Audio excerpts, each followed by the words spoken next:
नमस्कार, मैं वेद प्रकाश शर्मा हूँ और आप सबों का स्वागत है भाई साहब पॉडकास्ट में। आज हमें मिलने का मौका मिला एक ऐसे कृषक से जो काम तो वैज्ञानिक का कर रहे हैं।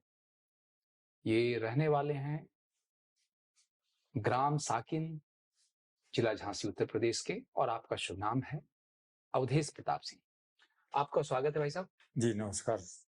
और आपसे सीधे हम जानना चाहेंगे, चूंकि कृषि के क्षेत्र में जी और गो पालन और किसानों की आय कैसे दुगनी करते हैं, जी जी ये आपने लगातार कई सालों से करके और प्रमाणित करके बताया है। जी तो आप अपने अनुभव बताएं और जी कि कैसे क्या किया और समाज को, सिर्फ किसानों को ही नहीं बल्कि वो जो प्रोडक्ट का फायदा है, जी और किस तरह से उस पे इकोनॉमिक्स के पेपर्स लिखे गए जी कुछ विद्वानों के द्वारा। फिर उत्तर प्रदेश के मुख्यमंत्री जी ने आपको बुलाया, तो ये तमाम जो बातें हैं आपने खुद की जी है, तो उसका कुछ ब्यौरा दीजिए, कष्ट करें। जी सर, ये हमारा जो सिस्टम है वो किसी किसान के खेत पर 8 घन मीटर का बायोगैस जी। और 10 देसी गाय की डेयरी देसी शुरू करना है। एक आदमी पूरे दिन में 10 गायों को काम कर सकता है। उसके लिए मतलब पूरी उसकी तनख्वाह निकलेगी, उसमें पूरा आमदनी होगा। और 10 गाय से जो हमें गोबर मिलता है वो करीब करीब 1.5 से 2 कुंटल मिल जाता है। उनके बच्चे हैं, 6 महीने बाद फिर और बच्चे हो जाते हैं। तो 8 घन मीटर का हम इसलिए बनाते हैं कि आगे चल के वो 10-15 गाय हो जाएगी। 16 गायों का चाहिए 8 घन मीटर में। तो दोबारा तो हम गोबर गैस बढ़ा नहीं सकते सर। इसमें एक सिस्टम है, ये हमारा जो सिस्टम है एक दूसरे को धक्का देने वाला है। अगर खेत पर आप डेयरी बनाते हो और 1-2 फुट ऊंचा प्लेटफार्म रखते हो, दोनों तरफ आप गाय बांधते हो, बीच में नाली है, नाली को उस इनलेट में गोबर गैस के में डाल देते हैं। और जब सुबह शाम हमें गोबर और गौमूत्र साफ करना होता है तो हम उसको नाली में बीच में करते हैं, 2 बार उसमें चलते हैं, नाली को रोक देते हैं, जैसे ही खोलते हैं वो पूरा गोबर गौमूत्र 50% पानी मिला के वो गोबर गैस में चला जाता है। और 18 से 28 दिन से 18 दिन में वो खाद बन के निकलता है। सर्दियों में 28 दिन और जैसी जैसी गर्मी पड़ती है वो 18 दिन में निकल जाता है। जितना हम करीब 2 कुंटल गोबर डालते हैं उसमें, उतना ही वो स्लरी बन के निकलती है। और वो उसमें वो सारे तत्व हैं जितने जमीन को या पौधों को चाहिए।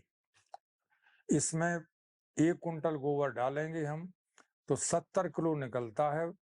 30 किलो अवायवीय बैक्टीरिया उसका खाद बना के हमें उपलब्ध करा देते हैं, जो सीधा पौधा ले सकते हैं। जो 70 किलो निकलता है रॉ मटेरियल, वो पूरा पचा हुआ है जिसको सीधे बैक्टीरिया खा सकते हैं।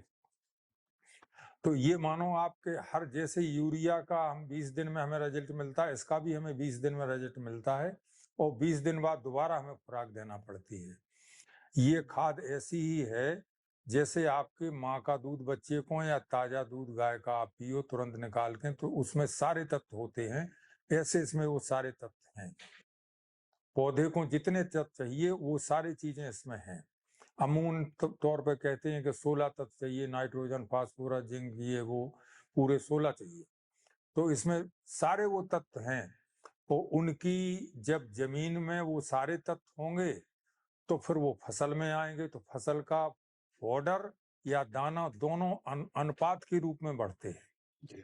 और उनमें भी वो रेजिस्टेंस पावर होता है फसल में कि वो आंधी पानी कुछ जो प्राकृतिक प्रकोप होते हैं, रोग, वो सहन कर लेते हैं। अगर आप 2 साल बाद उस खेत में उपाएंगे तो कोई रोग लगता ही नहीं है, कीड़ा लगेगा ही नहीं है। वो सब पौधा रेजिस्टेंस पावर अपने वो बना लेता है कि उसको कीड़ा के खाने लायक नहीं रहता है।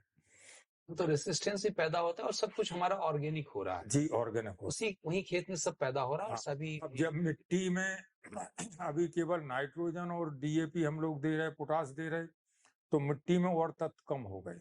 जब मिट्टी में नहीं है तो गेहूं में, धान में और सभी फसल की सब्जियों में नहीं आ रहे, वो हम खा रहे हैं, इसीलिए अब बीमारी हो रही। आज से 40 साल पहले किसी को शुगर नहीं थी, कैंसर कभी सुना ही नहीं था कैसा होता है। अब हर किसी को गांव में 10-15 लोगों को कैंसर हो रहा है। उसका यही है सब कि पूरा तत्व वाला हमें नहीं मिल रहा। हमारा अनुभव ये है सब कि हमने 10 साल पहले करीब 10 गाय रखी थी गैर दूध देने वाली, वो इसलिए रखी थी कि उनके गोबर गोमूत्र में ज्यादा ताकत होती है, वो पूरा हजम नहीं करती, तो उसमें ज्यादा तत्व आता है। और हमें यही सिद्ध करना था कि गोबर से कितना है, दूध बाय प्रोडक्ट है, किसान के लिए दूध बाय प्रोडक्ट है। गोबर गोमूत्र से इतनी आमदनी होती है, करीब 2 लाख रुपए का हमें गैस और खाद मिलती है 2 कुंटल गोबर रोज डालने से। और उसके द्वारा जो पैदावार बढ़ती है वो उसका 4 गुना लाभ है। उसके द्वारा डालने से जो पैदावार बढ़ेगी वो 4 गुना है। अपना अनुभव हम बता रहे आपको, जो मरने वाली गाय थी वो हमने 10 साल पहले रखी थी, और यही गोबर गोमूत्र का प्रयोग करने के लिए उसको हमने बरसीम बोई और बरसीम अकेली खिलाई उनको। वैसे अकेली बरसीम आप गाय भैंस को खिलाओगे तो गैस बनती है, उसका कारण है 1 फीट ऊपर का हिस्सा बहुत मुलायम रहता है। इसमें जो हमने सैलरी द्वारा इसमें उत्पादन किया, इसका 4 फीट और 3 फीट बरसीम बढ़ गई।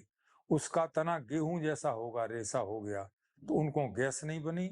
और 6 महीने बाद जो मरने वाली गाय थी वो दोबारा ब्याह गई, ज्ञापन हो गई और अगले साल बी गई। और बीने के बाद सबने 3 लीटर 4 लीटर, कोई 2 थन वाली थी 2 लीटर, इतनी सबने गाय दी। उनकी हमारे पास चौथी पीढ़ी है। और सबसे हमारा और जो पैदावार हमारी हुई वो ठीक दुगने मात्रा में हुए जितने में हमने भरपूर सैलरी दी। इससे उतना ही हम करते हैं, जैसे गोबर में 1% फास्फोरस है, 1% पोटास है, 1.5 से 2% हरा खिलाओ आप तो नाइट्रोजन है, तो वो पूरा और सारे बैलेंस तत्व हैं जो पौधे को चाहिए, वो सारे के सारे हमें मिल जाते हैं। मुख्य बात यह है कि हम जितने में अगर हम अपने घर पे गाय रखेंगे, उनको हम गोबर बाहर डालने जाते हैं गौशाला से, उससे 25% कम समय में हमारा गोबर घुलकर नाली द्वारा गोबर गैस की इनलेट में जाता है। इनलेट से हमारी 3 होदी बनाए हैं, एक पहली होदी एक होती है गोबर गैस के साथ, 2 और बनाए हैं हमें एक्स्ट्रा। उनमें छन्ना से छान के स्प्रिंकलर से हम पूरे खेत में उसको स्प्रे कर देते हैं। तो ताजी सैलरी जो जाती है उसमें एक भी तत्व कम नहीं होता, वो बिल्कुल ताजा दूध जैसा उसको मिलता है और फसल हमारी दुगनी पैदावार होती है। उसके द्वारा जो सैलरी डालते हैं वो जीवामृत डालते हैं, उसमें जो 1 किलो गुड़, 1 किलो आटा, 10 किलो गोबर, 10 किलो गौमूत्र, इसको 2 से लीटर पानी में घोलते हैं हम। ये 5-6 दिन में हमारा जीवामृत बन जाता है। इसमें वो बैक्टीरिया है देसी गाय के गोबर में 3 करोड़ से 5 करोड़ 1 ग्राम में बैक्टीरिया होते हैं। वो हर घंटे फर्मेंटेशन के प्रोटीन और कार्बोहाइड्रेट के कारण दुगने होते हैं। और हम उसको एक खेत में करीब 4 एकड़ में इसको 1 ड्रम हम डाल देते हैं हर 10-15 दिन के बाद, जब पानी के साथ है। तो उसके बाद वो सारे बैक्टीरिया जो हमने रॉ मटेरियल 70 किलो बचा था वो सारा वो खा लेते हैं। और जो गोबर गैस देसी गाय का गोबर जाता है उससे देसी केंचुआ जो प्राकृतिक उसकी खुशबू से ऊपर आता है।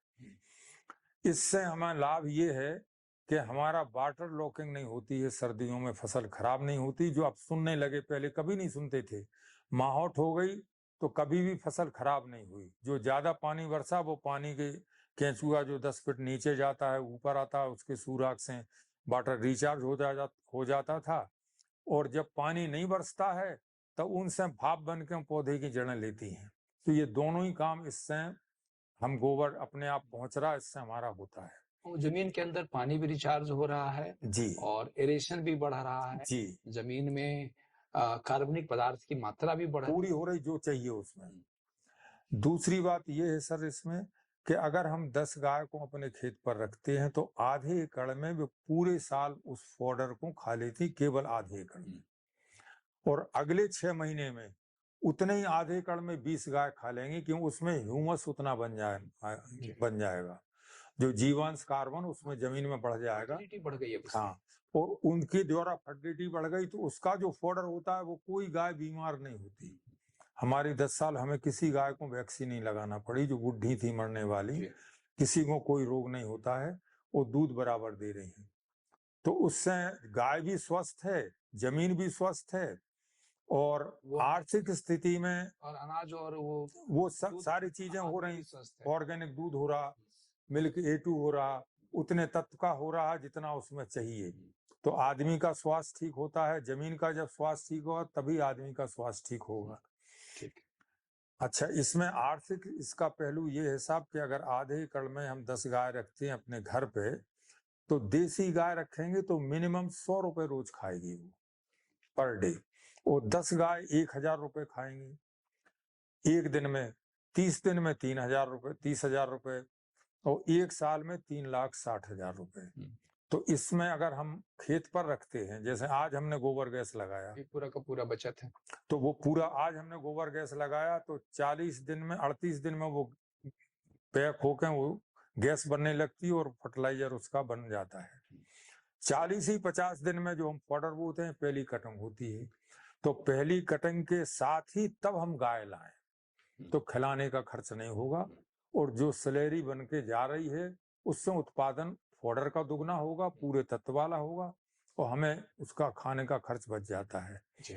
वैसे कोई भी डेयरी करता है तो एक समय का खाना दूध का जो आमदनी है वो खिलाने में जाती है, एक समय का बचता है। तो 50% हमें बचा, 50% में भी जब वो 3 महीने बच्चा देने के लिए प्रेग्नेंट होती है उस समय वो 25% खा लेती है, तो हमें आमदनी डेयरी से 25% ही होती है। इसमें हमें 80-90% खुराक खत्म हमें नहीं देना, बरसात हो रही नहीं काट पाए हम, कुछ हो गया बीमार पड़ गए, तो मुश्किल में 10-20% है जो हमें अपने से खिलाना पड़ेगा, नहीं तो जानवरों को बीमारियां भी वहाँ कम होंगी, होती नहीं है सर, होती नहीं है सर।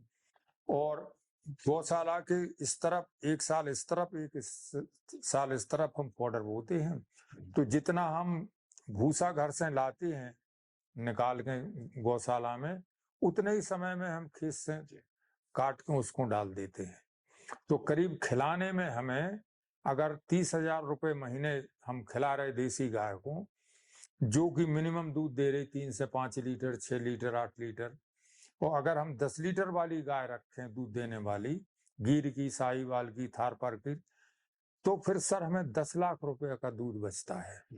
वो खिलाने का खर्च जो हमें 5-5.5 लाख रुपए आता था वो बच जाता है। और जब वो प्रेग्नेंट है उस समय भी हमारा ऑर्डर काम कर रहा है, और जो समय बचता है उस किसान का मैन पावर का वो उतना अपने खेती में लगा लेता है।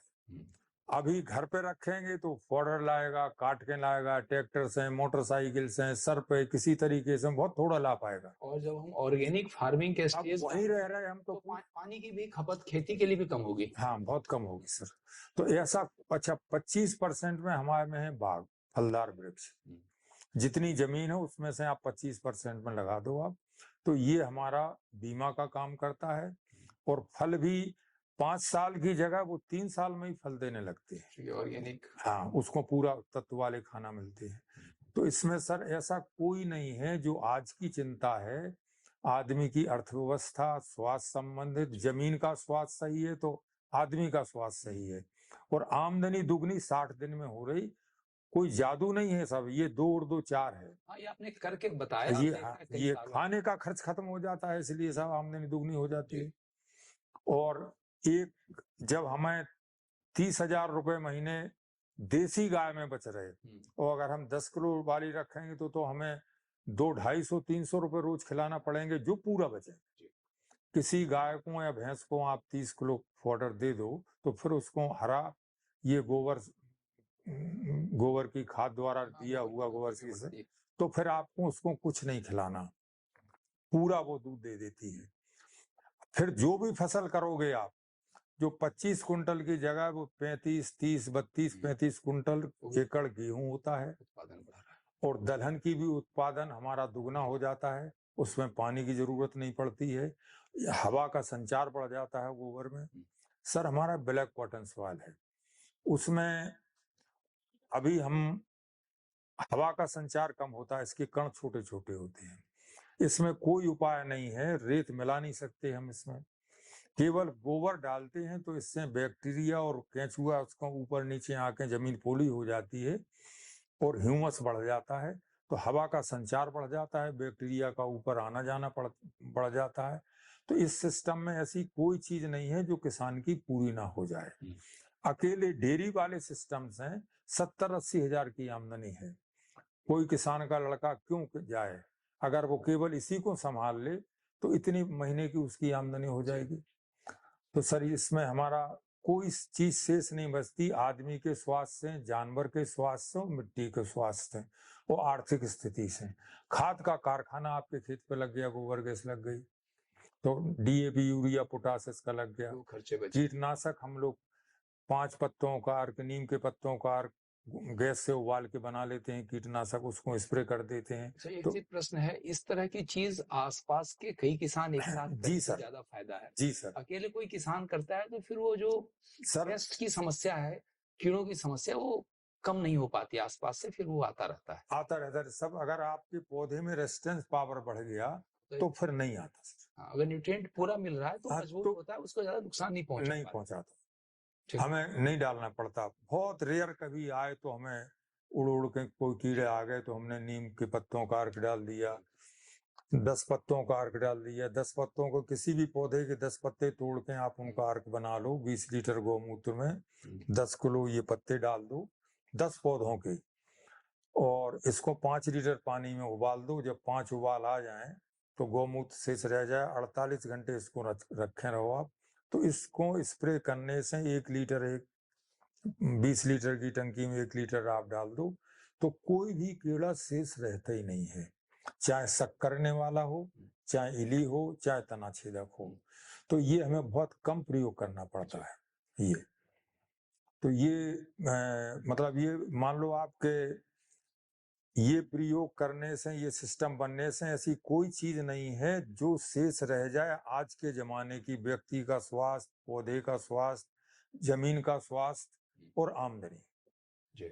हमारे मॉडल का साहब नाम है 6 in 1 एकल बजट लल्ला किसान सिस्टम। अच्छा, इसमें 4 चीजें, नाम बताएंगे। 6 in 1, 6 चीजें एक साथ हो रही हैं। 6 in 1 एकल बजट, एक बार पैसा लगना फिर नहीं लगना, एकल बजट। लल्ला हमारा सरनेम है तो लल्ला किसान सिस्टम उसका हमने नाम रखा है। एक गोबर गैस है पहला, खेत पे लगाओ आप, फिर डेयरी रखो उस पे, दूसरा स्प्रिंकलर, और तीसरा 25% में बाग। 2 चीजें इसमें अपने आप मिल जाती हैं। वो डेयरी के लिए फॉडर फ्री मिल जाता है उसके सैलरी द्वारा, और जो गोबर जाता है उससे केंचुआ ऊपर से 20 फुट नीचे ऊपर आता है, वाटर रिचार्ज का और हवा का संचार बढ़ जाता है। केंचुआ की आदत है कि नीचे से मिट्टी खा के ऊपर करता है, उसके हाथ में वो चीजें तत्व हैं जो फसल के लिए उपयोगी हैं। 2 ही चीजें हैं जो प्राकृतिक से, बैक्टीरिया है, जीवाणु है, और दूसरा केंचुआ। तो ये दोनों चीजें अपने आप हमारे उसमें बढ़ जाती हैं। तो आप चद्दर ओढ़ के सो जाओ, बस ये सिस्टम लगा लो, एक दूसरे को धक्का दे रहा। गोबर आया, वो गोबर गैस में गया, गोबर गैस से सीधा खेत में चला गया। 25% समय में हम अपना गोबर घोर के, जितने में हम गौशाला से बाहर पहुंचते, खेत में पहुंच जाता है। अब खेत में वो सारी चीजें हैं कि आप जैसे माँ के दूध से बच्चा बढ़ता है, ऐसे फसल बढ़ती है, आपको किसी की जरूरत नहीं है, फल की या किसी की भी जरूरत है, सारी चीजें अपने आप बढ़ रही। आप चद्दर ओढ़ के सो जाओ आप, लेकिन ये सिस्टम है खेत के लिए। जब तक खेत पे नहीं होगा तो आप खाद नहीं डाल सकते, फॉडर उसको पूरे तत्व वाला नहीं दे सकते।